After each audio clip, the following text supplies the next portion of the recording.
February 26, 1993, a normal Friday in New York City. Thousands of people were working inside the World Trade Center, but no one knew that deep beneath their feet, a truck packed with explosives was ticking toward disaster. What happened that day would shake America and warn the world that terror had arrived on U.S. soil. This is the story of the 1993 World Trade Center bombing. You're watching Crime Lens, where we uncover the crimes that changed history. Make sure you hit that subscribe button because this story will leave you speechless. It was 12:18 p.m. A Ryder rental van drove into the underground parking garage of the North Tower. Inside that van was a 1,200-pound bomb made of uranium nitrate and hydrogen gas. Just minutes later, boom, the explosion tore through 6 floors of concrete. Smoke filled the towers. The lights went out. Tens of thousands of workers panicked, trapped in elevators, stairwells, and offices. 6 people were killed instantly. Over 1,000 others were injured. The blast left a crater 150 feet wide and several stories deep, a dark scar beneath the world's most iconic towers.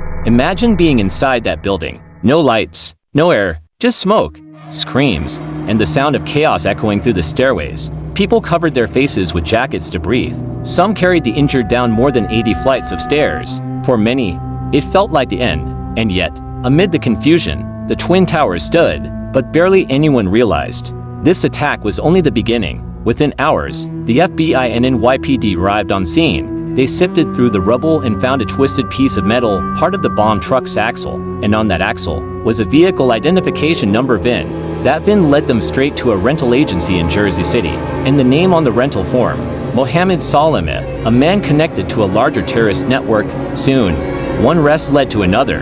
The mastermind was Ramzi Youssef, a 25-year-old extremist trained in bomb making. He had entered the U.S. illegally, built the bomb, and planned everything. His goal?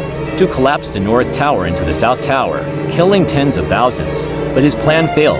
Only by luck, Youssef escaped the country but was caught 2 years later in Pakistan. In court, he showed no remorse. He said, "If I had the means, I would do it again." He was sentenced to life in prison without parole. The other conspirators also faced long sentences. The 1993 bombing became a warning sign, one that America didn't fully understand until September 11, 2001, when the towers finally fell. The victims of 1993 were the first to fall in what would become a long war against terror. Their stories remind us that even the strongest structures can be shaken, but the spirit of a city can never be destroyed. If you found this story powerful, don't forget to like, share, and subscribe to Crime Lens. We bring you the real stories behind the world's darkest crimes.